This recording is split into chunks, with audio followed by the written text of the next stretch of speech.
اب جب آپ اس کی جمع سالم مؤنث بنائیں گے تو وہ بنے گی سماواتن سماواتن سماواتن، سماواتن یہ ہوگا حالت رفع میں، اور حالت نصب اور جر میں ہوگا سماواتن سماواتن۔ تو یہاں پر یہ ہے سماوات، ال کی وجہ سے حرکت ایک ہے، تنوین نہیں ہے، السماوات۔ تو اللہ تعالی جانتا ہے آسمانوں کے غیب یعنی آسمانوں کے راز، والارض، اور دوسرا اس میں مضاف الیہ ہے الارض، السماوات بھی مضاف الیہ ہے، الارض بھی مضاف الیہ ہے، درمیان میں جو واو ہے یہ واو عطفی ہے، یہ حروف عطف میں سے ہے۔ ہم ترجمہ کریں گے بے شک اللہ جانتا ہے زمین اور آسمانوں اور زمین کے غیب کو، غیب سے مراد راز یعنی پوشیدہ باتیں، بے شک اللہ جانتا ہے آسمانوں اور زمین کے تمام رازوں کو، تمام بھیدوں کو۔ غیب راز یا بھید کہلاتے ہیں۔ یہاں پر چونکہ ذکر چل رہا ہے ایمان کا، اور ایمان یہ اصل میں جیسے ہم نے اس سے پہلے پڑھا اسی صورت میں کہ اس کا تعلق قلب سے ہوتا ہے، ایمان کسی بھی شخص کے دل میں ہوتا ہے، اور دل کے اندر کی حقیقت کو سوائے اللہ کے کوئی نہیں جانتا۔ تو بے شک اللہ تعالی جانتا ہے آسمانوں اور زمین کے رازوں کو۔ اس کے بعد فرمایا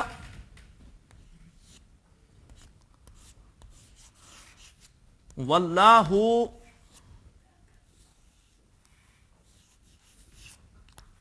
واللہ بصیر واللہ بصیر بما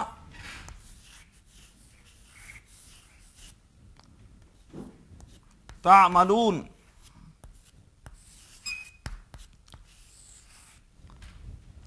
واللہ، اب یہ جو واو ہے اس واو کو کہتے ہیں کہ یہ استیناف کا واو ہے۔ کیوں؟ اس لیے کہ اب یہاں پر ایک الگ جملہ شروع ہو رہا ہے، اس سے پہلے واو عطف کا تھا۔ کیوں؟ کہ یہ دو اسماء کے درمیان تھا، کوئی نیا جملہ شروع نہیں ہو رہا تھا۔ لیکن جب کوئی نیا جملہ شروع ہو تو پھر وہ واو جو کہ دو جملوں کو سیپریٹ کرتا ہے اسے واو استیناف کہتے ہیں۔ تو یہ استیناف کا واو ہے، استیناف۔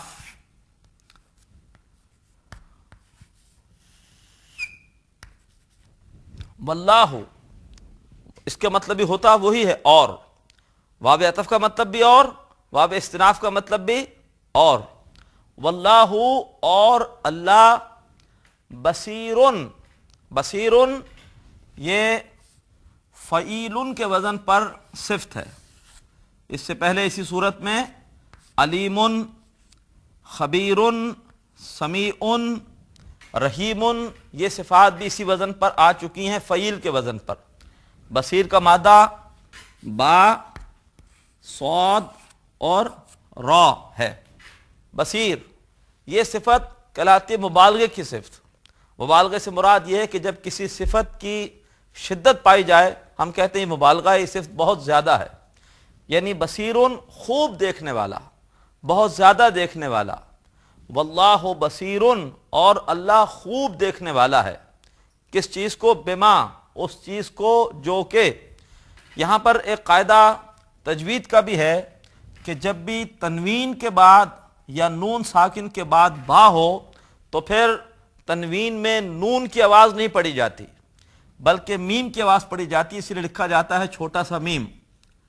یہ تجوید میں اقلاب کا قاعدہ کہلاتا ہے کہ تنوین کے بعد یا نون ساکن کے بعد اگر با آ جائے تو پھر وہاں پر تنوین میں بجائے نون کے میم کی آواز پڑی جاتی ہے اور چھوٹا سا میم لکھ بھی دیا جاتا ہے۔ تو واللہ بصیرم بما، بما با حرف جار ہے اور ما یہ موصولہ ہے جس کے معنی ہوتے ہیں جو کچھ۔ واللہ بصیرم بما، اور اللہ خوب دیکھنے والا ہے جو کچھ کے۔ تعملون، تعملون علامت مضارع تا موجود ہے، جس سے ثابت ہوا کہ یہ فعل مضارع ہے، اور جب آپ فعل مضارع کی گردان میں جا کر کمپیریزن کریں گے تو آپ خود کہیں گے کہ یہ جمع مذکر حاضر کا صیغہ ہے، اس لیے کہ اس کا وزن جمع مذکر حاضر کے صیغے سے ملتا ہے۔ مادہ اس کا ہوتا ہے عین، میم اور لام، اور جب آپ لغت میں جائیں گے تو لکھا ہوا ہوگا اس کے آگے سین، یعنی یہ بھی باب سمع سے ہے، سمع یسمعو کے وزن پر عملا یعملو۔ اب آپ یعملو کی گردان جب کریں گے تو یعملو، یعملان، یعملونا، تعملو، تعملان، یعملنا، تعملو، تعملان، تعملونا، نواں صیغہ، یعنی جمع مذکر حاضر کا صیغہ آپ کو ملے گا تعملونا۔ تو یہ مضارع میں جمع مذکر اور حاضر کا صیغہ ہے، یعنی جو کچھ تم کر رہے ہو، واللہ اور اللہ بصیرن خوب دیکھنے والا ہے، بما جو کچھ تعملون تم سب کر رہے ہو۔ اللہ تبارک و تعالی خوب دیکھنے والا ہے جو کچھ کہ تم کر رہے ہو۔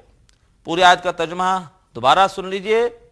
ان اللہ، بے شک اللہ، یعلم جانتا ہے، غیب السماوات والارض، زمین اور آسمانوں کے بھید، زمین اور آسمانوں کے راز، واللہ بصیر اور اللہ تبارک و تعالی خوب دیکھنے والا ہے، بما تعملون اس کو جو کچھ تم کر رہے ہو۔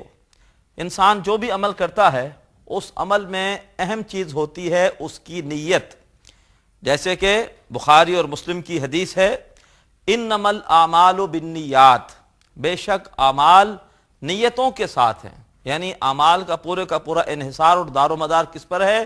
نیت پر ہے، اور نیت کا معاملہ غیب کا ہے، نیت کو انسان جان نہیں سکتا، وہ ایک راز ہے اللہ اور بندے کے درمیان۔ تو یہاں پر دونوں باتیں آ گئیں، اللہ تبارک و تعالی جو کسی بھی عمل کی روح ہے اس کی نیت، اس کو بھی اللہ تعالی جانتا ہے، اور پھر جو عمل کا ظاہر ہے انسان جو بھی کر رہا ہے اللہ تبارک و تعالی اسے خوب دیکھنے والا ہے۔ اللہ تبارک و تعالی ہم سب کو اخلاص عطا فرمائے، اس لیے کہ شیطان ہمارا دشمن ہے، وہ ہمیں اول تو عمل کی طرف آنے ہی نہیں دیتا، اور اگر ہم عمل کرتے ہیں تو وہ چاہتا ہے کہ ہمارا عمل ضائع ہو جائے، اور یہ عمل ضائع ہو جاتا ہے کس وجہ سے؟ اگر عمل میں خدا نہ خواستہ اخلاص نہ ہو۔ انسان شہرت کی طلب کے لیے یا انسان کسی دنیاوی فائدے کے لیے، کسی دنیاوی غرض کے لیے اگر عمل کر رہا ہے تو وہ سارے کا سارا اس کا عمل وہ ضائع ہو جاتا ہے۔ بلکہ حدیث میں تو یہ بھی آتا ہے کہ جو عمل دکھاوے کا ہوتا ہے وہ شرک ہوتا ہے، اور شرک ایسا گناہ ہے جس کی اللہ کیا معافی نہیں۔ سورہ نساء اور سورہ نساء میں 2 مرتبہ الفاظ آتے ہیں، ان اللہ لا یغفر ان یشرک بہ ویغفر ما دون ذلک لمن یشاء، بے شک اللہ اس کو معاف نہیں کرے گا کہ اس کے ساتھ کسی کو شریک کیا جائے، اس کے علاوہ جس گناہ کو چاہے گا اللہ تبارک و تعالی معاف فرما دے گا۔ تو دکھاوا شرک ہے، اور دکھاوا کب ہوتا ہے؟ جبکہ انسان کی نیت میں اخلاص نہ ہو۔ تو یہ آخری آیت سورہ حجرات کی بہت اہم ہے۔ قرآن مجید کی ہر سورت کی آخری آیتیں بہت ہی اہم مضامین پر مشتمل ہوتی ہیں۔ اس میں ہمیں بتایا اللہ نے کہ اللہ تبارک و تعالی آسمانوں اور زمین کے تمام رازوں سے واقف ہے، تمام حقائق سے واقف ہے، تمام بھیدوں سے واقف ہے، اور پھر خاص طور پر فوکس کیا گیا انسانوں پر، فرمایا واللہ بصیرن اور اللہ تعالی خوب دیکھنے والا ہے، بما تعملون جو کچھ کہ تم عمل کر رہے ہو وہ سب کا سب اللہ تعالیٰ کے علم ہے۔ الحمدللہ کہ سورہ حجرات کا یہ ترجمہ مکمل ہوا، اور بڑی اہم ہدایات اللہ تبارک و تعالیٰ نے ہمیں اس صورت میں عطا فرمائیں۔ اس صورت میں اللہ تبارک و تعالیٰ نے ہمیں یہ بھی بتایا بالکل ابتدائی آیت میں کہ اپنے معاملات کو اللہ اس کے رسول سے آگے نہ بڑھاؤ، یعنی تمہارا ہر کام قرآن اور سنت کے دائرے میں ہونا چاہیے، کوئی ایسا کام کرو ہی نہیں جو کہ قرآن اور سنت سے ثابت نہ ہو۔ جو بھی تم عمل کر رہے ہو تمہارے پاس واضح دلیل ہو کہ ہاں یہ جو میں کام کر رہا ہوں یہ قرآن مجید میں ہے یا یہ ہے کہ یہ نبی کریم صلی اللہ علیہ وسلم اور آپ کے تربیت یافتہ صحابہ بھی کرتے تھے؟ اگر ایسا ثبوت ہمارے پاس نہ ہو تو ہمیں ایسا کام نہیں کرنا چاہیے۔ پھر اس صورت میں اللہ تبارک و تعالیٰ نے جناب نبی کریم صلی اللہ علیہ وسلم کی عظمت بیان فرمائی کہ ان کے ادب اور احترام کا معاملہ یہ ہے کہ اگر خدا نہ خواستہ ان کے سامنے اپنی بات کو بلند کر دیا یا ان کی حدیث پر اپنی کس رائے کو فوقیت دے دی تو سارے اعمال ضائع ہو جائیں گے۔ تو خود سوچئے کہ جو لوگ اللہ کے رسول کی نافرمانی کرتے ہیں ان کا پھر کیا انجام ہوگا۔ اللہ تعالیٰ ہمیں سے محفوظ فرمائے۔ اس کے بعد فرمایا کہ دیکھو افواہوں پر کان مت دھرو، ہمیشہ وہ کام کرو، وہ بات کہو کہ جس کے لیے تمہارے پاس باقاعدہ ایک ثبوت یا دلیل ہو۔ اس کے بعد پھر فرمایا کہ دیکھو اگر مومنوں میں سے دو جماعتیں آپس میں لڑ پڑیں تو تم تماشائی نہ بنو، بلکہ کوشش کرو کہ کسی طرح سے جھگڑا ختم ہو، تمہیں اس جھگڑے سے تکلیف ہو، تم دونوں کے دونوں گروہوں کو صلح پر آمادہ کرنے کی کوشش کرو، اور اگر کوئی گروہ صلح پر آمادہ نہ ہو تو تم اس گروہ کا بائیکاٹ کرو، اس گروہ کے خلاف پھر تم سب کے سب مل کر اقدام کرو، اس گروہ کو مجبور کرو کہ وہ صلح پر آمادہ ہو، اور جب صلح پر آمادہ ہو جائے تو عدل کے ساتھ صلح کرا دو۔ اس کے بعد ایسی معاشرتی برائیاں بتائیں کہ جن کی وجہ سے دل آپس میں پھٹ جاتے ہیں، نفرتیں پیدا ہوتی ہیں۔ مثال کے طور پر کسی کا مذاق اڑا دینا، یا پھر کسی کو کوئی طعنہ دے دینا، اور یا پھر کسی کو کسی غلط نام کے ساتھ پکارنا، اس کی کوئی چڑ جو ہے وہ رکھ دینا جس سے کہ وہ ناراض ہوتا ہو۔ اسی طریقے پر فرمایا کہ دیکھو کسی کے بارے میں خام خواہی کی جاسوسی نہ کیا کرو کہ اس کے معمولات کیا ہیں، اس کا آمدنی کتنی ہے، کہاں سے آتی ہے، کیا ہے، تجسس نہ کیا کرو۔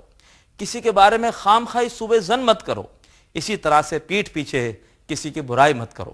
اس کے بعد فرمایا کہ دیکھو سب کے سب انسان اللہ کی نگاہ میں برابر ہیں۔ کیوں؟ اس لیے کہ سب کا خالق اللہ ہے، اور سب کے والدین حضرت آدم اور اماں حوا سلام علیہما ہیں۔ گورے کو کالے پر، کالے کو گورے پر کوئی فضیلت حاصل نہیں، عربی کو اجمی پر، اجمی کو عربی پر کوئی فضیلت حاصل نہیں۔ اللہ کے ہاں نسل کی بنیاد پر، رنگ کی بنیاد پر، زبان کی بنیاد پر کسی کو کوئی فضیلت نہیں ملے گی، نہ کوئی اہمیت کسی سید کی ہے، اور نہ ہی خدا نہ خواستہ کوئی موچی، کوئی مسلی وہ ایسا ہے جو کہ خدا نہ خواستہ پیدائشی اعتبار سے گھٹیا ہے۔ یہ برہمن اور شودر کی تقسیم یہ اسلام کی نہیں ہے۔ اللہ کے ہاں زیادہ عزت والا وہ ہے جو کہ تم میں سے زیادہ متقی ہے۔ اس کے بعد پھر فرمایا کہ بعض لوگ محض زبانی اقرار جو کہ اسلام ہے اسی پر اتراتے ہیں۔ فرمایا کہ نہیں، اللہ کو محض اقرار باللسان، زبانی اقرار مطلوب نہیں ہے۔ اللہ تعالیٰ چاہتے ہیں تمہارے دلوں میں ایمان پیدا ہو، اور ایمان کی علامت کیا ہے اس کے بارے میں اس سورت کی آیت نمبر 15 میں بتایا کہ ایمان کی علامت یہ ہے کہ تم بالکل یکسو ہو، اور تم یہ طے کر لو کہ کوئی خوش ہوتا ہے تو خوش ہو، ناراض ہوتا ہے تو ناراض ہو، چاہے فائدہ ہو چاہے نقصان ہو۔ میں نے ہر صورت میں اللہ اور اس کے حبیب صلی اللہ علیہ وسلم کے احکامات ہی کی پیروی کرنی ہے، میں نے انہی کے طریقوں پر چلنا ہے۔ اور اس کے بعد تم مال اور جان سے اللہ کی راہ میں جہاد کرو، اللہ تبارک و تعالیٰ کے دین کو اپنے وجود پہ غالب کرو، تبلیغ کے ذریعے سے لوگوں پر یہ واضح کرو کہ ہمیں اللہ تبارک و تعالیٰ ہی کے احکامات پر عمل کرنا ہے، اسی کے احکامات کو نافذ کرنا ہے۔ اور اس کے بعد مل کر ایک ایسی اجتماعیت تیار کرو کہ وہ پھر مل کر جد و جہد کرے، اور پورے کے پورے معاشرے پر اللہ تبارک و تعالیٰ کے دین کو اسی طرح سے غالب کرنے کی کوشش کرے جیسے کہ اللہ تبارک و تعالیٰ کے دین کو غالب کیا تھا جناب نبی کریم صلی اللہ علیہ وسلم اور آپ کے ساتھ آپ کے جانثار صحابہ اکرام نے۔ اللہ کرے کہ ہم بھی اس طرح سے جہاد کر کے اپنے معاشرے میں شریعت کو نافذ کریں۔ آج معاشرے میں ظلم ہے، زیادتی ہے، اس کی وجہ کیا ہے کہ عدل صرف اور صرف اللہ تبارک و تعالیٰ کے عطا کردہ قانون، اللہ کے عطا کردہ نظام میں ہے، اور وہ نظام چونکہ نافذ نہیں ہے اس وجہ سے آج لوٹ گسوٹ اور ظلم ہے۔ ہمارے لیے عدل کا صرف اور صرف ایک ہی ذریعہ ہے، اور وہ یہ ہے کہ ہم سب کے سب مل کر اللہ تبارک و تعالیٰ کے دین کے غلبے کی جد و جہد کریں۔ یہ ہمارے اوپر بہت بڑا ایک قرض ہے، ورنہ ہم دعویٰ کرتے ہیں کہ ہمارے دین اسلام میں زندگی کے ہر مسئلے کا حل موجود ہے، لیکن آج ہم اس کی کوئی عملی مثال نہیں پیش کر سکے۔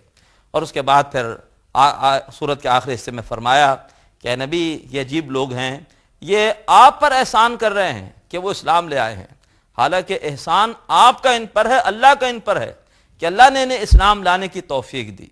اور اللہ تبارک و تعالی صرف اسلام کو چاہتا ہے کہ وہی نہ ہو، اس سے اگر ایمان کی دولت انسان کو حاصل ہو۔ اور اس کے بعد آج ہم نے آخری آیت پڑھی کہ بے شک اللہ تبارک و تعالی تو آسمانوں اور زمین کے تمام رازوں سے واقف ہے، اور اللہ تبارک و تعالی خوب دیکھنے والا ہے جو کچھ کہ تم کر رہے ہو۔ محترم ناظرین، اللہ کے فضل و کرم سے آج ہم نے سورہ حجرات مکمل کی۔ دعا کیجئے کہ اللہ تبارک و تعالی ہم نے جو بھی قرآن مجید کو سیکھنے کے لیے کاوش کی ہے اسے اپنے جناب میں قبول فرمائے۔ اللہ تعالی ہم سب کو خلوص و اخلاص عطا فرمائے، اور اللہ تعالی علم کے ساتھ ساتھ ہمیں قرآن مجید پر عمل کی توفیق عطا فرمائے۔ آج اسی پہ اکتفا کر رہے ہیں، اجازت دیجئے۔ وآخر دعوانا ان الحمد للہ رب العالمین۔ ناظرین، ابھی آپ نے پروگرام عربی گرامر برائے قرآن فہمی کا لیکچر نمبر 34 ملاحظہ فرمایا۔ اب آپ کے سامنے اس لیکچر سے متعلق سوالات پیش کیے جا رہے ہیں۔ ان سوالات کے صحیح جواب دینے والے ناظرین کو کیو ٹی وی کی جانب سے کورس کے اختتام پر سرٹیفکیٹس دیے جائیں گے۔ سوالات یہ ہیں۔ پہلا سوال ہے، غیبہ پر نصب کا اعراب ہے اس لیے کہ یہ ڈیش ہے۔ اے مضاف، بی خفیف، سی مفعول۔ دوسرا سوال، السماوات ڈیش ہے، جمع سالم مؤنث، جمع مکسر، جمع سالم مذکر۔ تیسرا سوال، بصیرن ڈیش کا وزن ہے، اسم الفعل، بی مبالغہ، سی اسم الظرف۔ چوتھا سوال، تعملون فعل مضارع میں ڈیش کا صیغہ ہے، اے جمع مذکر حاضر، بی جمع مذکر غائب، سی جمع مؤنث حاضر۔ محترم ناظرین، سوالات ایک بار پھر سماعت فرمائیے۔ پہلا سوال ہے، غیبہ پر نصب کا اعراب ہے اس لیے کہ یہ ڈیش ہے، اے مضاف، بی خفیف، سی مفعول۔ دوسرا سوال، السماوات ڈیش ہے، جمع سالم مؤنث، جمع مکسر، جمع سالم مذکر۔ تیسرا سوال، بصیرن ڈیش کا وزن ہے، اسم الفعل، بی مبالغہ، سی اسم الظرف۔ چوتھا سوال، تعملون فعل مضارع میں ڈیش کا صیغہ ہے، اے جمع مذکر حاضر، بی جمع مذکر غائب، سی جمع مؤنث حاضر۔